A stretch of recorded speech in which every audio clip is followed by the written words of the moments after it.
Taste the Daily. Tiruppur மாவட்டம் பல்லடத்தில் சொத்து வரி, குப்பை வரி என அனைத்து வித வரி உயர்வையும் ரத்து செய்ய கோரியும் கடை வாடகைக்கு 18% ஜிஎஸ்டி வரி விதிப்பு என மக்களை நசுக்கும் மத்திய மாநில அரசுகளை கண்டித்து மாபெரும் கடையடைப்பு போராட்டம் நடைபெற்று வருகிறது. பல்லடத்தில் 80% கடைகள் அடைக்கப்பட்டன. இதனால் மக்களின் இயல்பு வாழ்க்கை பாதிக்கப்பட்டது. இந்த போராட்டத்திற்கு அதிமுக உள்ளிட்ட அனைத்து எதிர்க்கட்சிகளும் ஆதரவு தெரிவித்துள்ளன.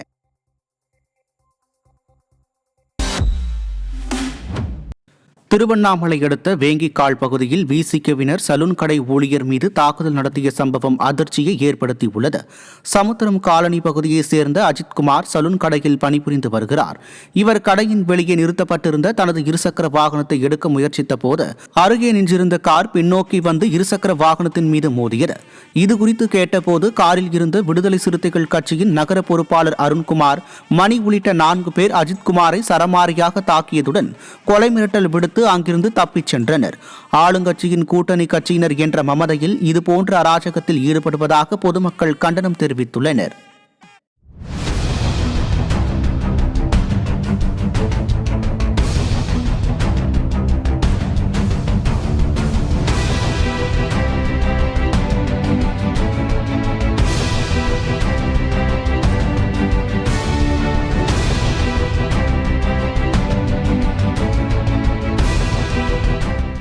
செங்கல்பட்டு மாவட்டம் மதுராந்தகம் அருகே கிளியாற்றின் வெள்ளத்தில் சிக்கிய மாணவனின் உடல் 4 நாட்களுக்கு பிறகு கரை ஒதுங்கியது.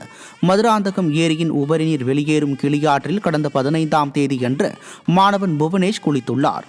வெள்ளத்தில் அவர் காணாமல் போனதை கண்ட சக மாணவர்கள் கொடுத்த தகவலின் பேரில் மீட்பு குழுவினர் 3 நாட்கள் தேடியும் உடல் கிடைக்கவில்லை. இந்நிலையில் புதனன்று புவனேஷ் உடல் சடலமாக அழுகிய நிலையில் கரை ஒதுங்கியது. ஆற்றில் குளிக்கச் சென்ற மாணவன் சடலமாக கண்டெடுக்கப்பட்ட சம்பவம் அப்பகுதியில் பெரும் சோகத்தை ஏற்படுத்தியுள்ளது. கடலூர் மாவட்டம் வேப்பூர் அருகே பள்ளி மாணவர்கள் அரசு பேருந்தின் படியில் தொங்கியவாறு ஆபத்தான முறையில் பயணம் செய்யும் அவலம் அரங்கேறியுள்ளது.